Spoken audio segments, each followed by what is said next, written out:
Hello po mga kapraps. Pupuntahan natin ngayon ang isang property na for sale. Ito ay matatagpuan natin sa bayan ng Pila, Laguna. So ito na po mismo ang property mga kapraps. Ito ay mayroon ng access ng kuryente at saka tubig. Tapos katabi lang po ng mismong kalsada, corner lot po ito mga kapraps. Mayroon din kasing kalsada dito. Tapos mayroon din, ito yung pinaka main barangay road. Ang direksyon na ito ay papuntang town proper ng Pila, Laguna. Yan mga kapraps. Nasa 8 minutes lang nasa town proper na tayo ng Pila. Okay. So marami dito mga dumadaan papunta naman ng Nagcarlan. Kasi ang direksyon na ito ay papuntang Nagcarlan, papunta din po ng Liliw. So ito yung boundary mga kapraps ng property simula dito hanggang doon po. So ang kabuuang sukat nito ay 1.6 hectares. Ito ay titulado. Saan ito yung pinaka daanan papasok naman doon. Ito yung gilid ng property mga kapraps. Marami pa diyang mga property na dinidevelop na. Okay, baybayin po natin ang frontage mga kapraps. Ito naman yung mga kapit property, yung mga katabing property.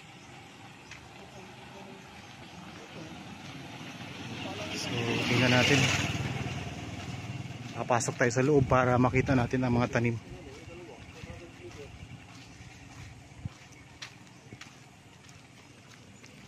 So, ang Pila, Laguna ay katabi lang po ng bayan ng Santa Cruz. Malapit lang po sa Kalawan, katabi po ng Victoria.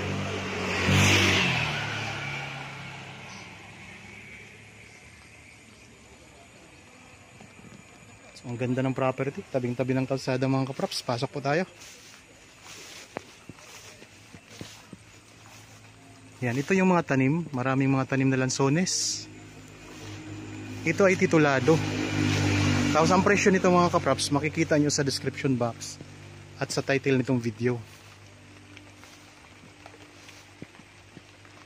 Maraming mga tanim na lansones, mga saging, may mga puno ng niyog. Tara, libutin natin to para makita natin kung ano pang mga tanim dito sa loob mga kapraps. Napakalapit lang sa town proper.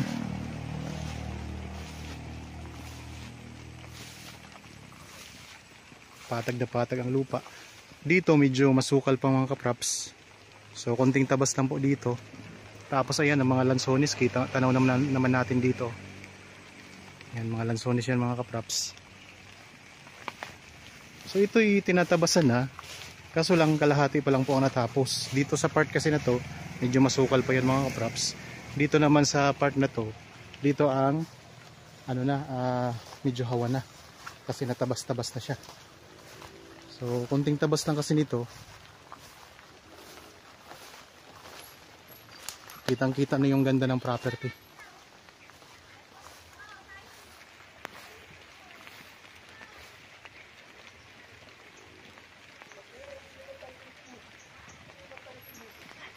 May mga puno ng niyog, may mga bunga na rin.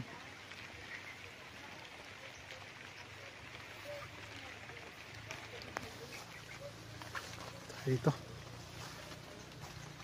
So may katabi kayong property na develop na, yun. Yung kaninang pinakita ko sa video sa unahan.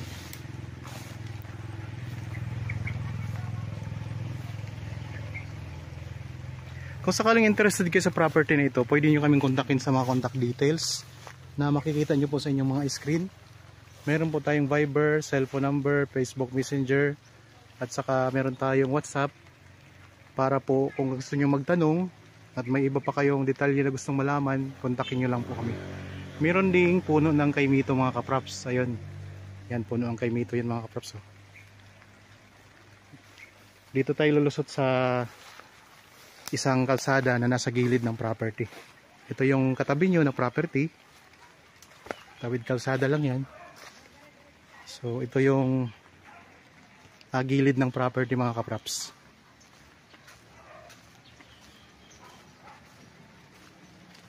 Patag na patag ng lupa. Pwede nyo pong i-subdivide. So kapag sinubdivide nyo, mas malaki po ang kikitain nyo dito.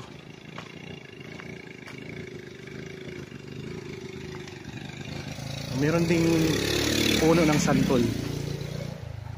Ito mga kaprops, puno ng santol.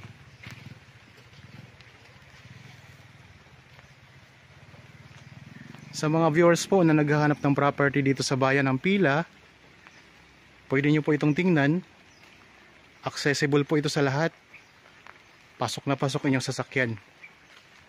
Malapit lang po sa town proper. May access na ng kuryente at saka tubig. May mga tanim na prutas, lansones, niyog, mga saging, kaimito at iba pa.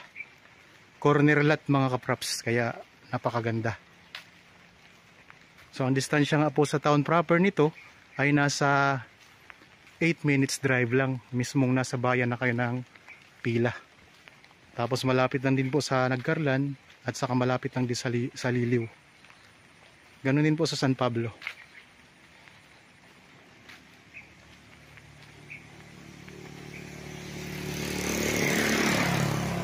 Ito yung pinaka frontage.